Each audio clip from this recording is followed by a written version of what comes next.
نبی صلی اللہ علیہ وسلم نے بزدلی سے پناہ مانگی اور سستی سے پناہ مانگی ہے. اللہم انی اعوذ بک من الکسل، اے اللہ میں تیری پناہ مانگتا ہوں سستی سے. سست آدمی ہر جگہ ناکام ہے اور چست آدمی ہر جگہ کام. ہر ایک کو اچھا لگتا ہے چست آدمی، ایکٹیو آدمی، وہ خوش مزاج بھی ہوتا ہے.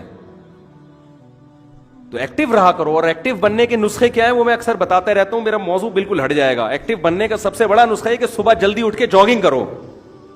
یہ پوستیوں کی طرح 11-12 بجے تک صبح اٹھو.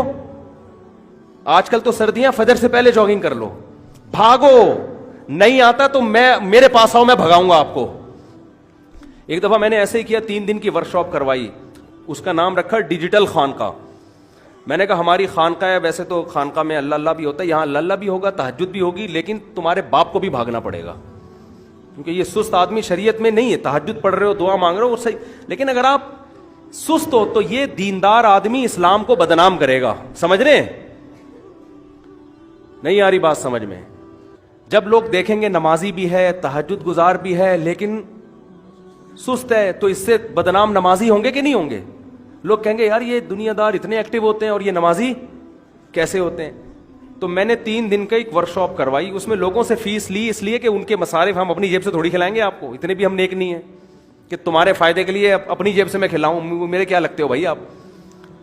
اور جس چیز پہ انسان کا اپنا پیسہ خرچ نہ ہو اس کی دل میں قدر بھی نہیں آتی. فری کا لنگر ہوتا تو پورا کراچی آ جاتا. ہم نے کہا فری کا لنگر نہیں ہے، کنٹری کلب وہ ہم بک کرائیں گے.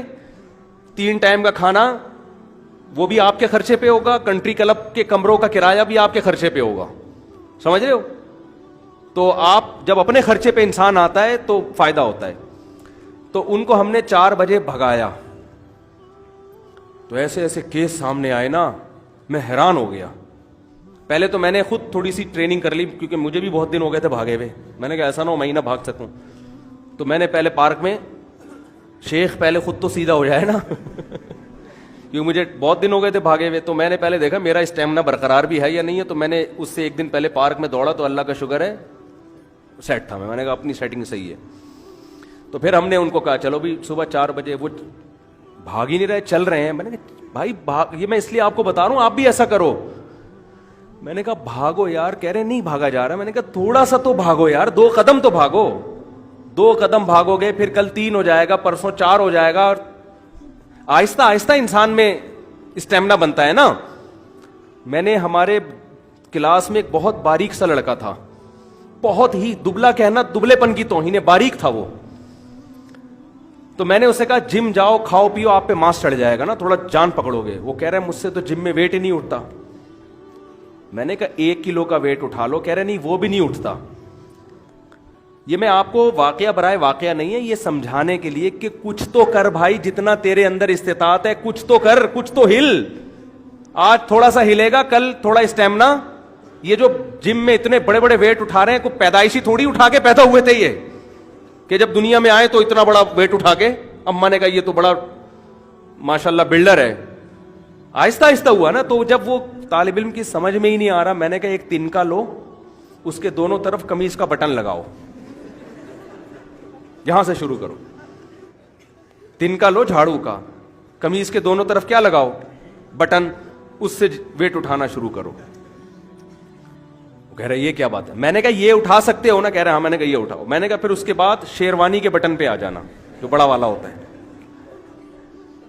پھر اس کے بعد 98 پہ آ جانا پھر 5 روپے کے سکے پہ آ جانا. پھر سکے بڑھانا شروع کرنا.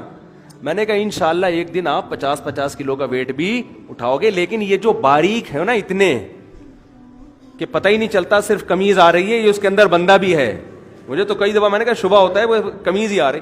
میں نے کہا کچھ ہلے گا، کچھ کرے گا تو جسم پہ کچھ چڑھے گا نا. لیکن نہیں ہے وہ سمجھ میں بات. وہ دوائیں کھانا شروع کر دیں گے، ڈاکٹر ٹیکے لگوا رہے ہیں، پتہ نہیں کیا کیا کر رہے ہیں. تو سست آدمی کے مقدر میں اللہ نے میرے بھائی ناکامی لکھی ہے. دنیا میں کامیاب ہمیشہ کون ہوتے ہیں؟ چست لوگ. تو اب مسئلہ یہی ہے کہ یہاں بھی عقل اور دل کا کیا ہوتا ہے؟ جھگڑا ہوتا ہے. دل کہتا ہے سستی سے بڑی کوئی نعمت ہے نہیں. دل تو یہی کہتا ہے. صبح آپ فجر کے لیے اٹھ رہے ہو, دل کیا چاہتا ہے؟ سوتے رہو. میں آپ کو یقین سے کہوں, فجر میں نہا دھو کے صاف کپڑے پہن کے فجر پڑھنے آؤ, مزہ نہ آئے پیسے واپس.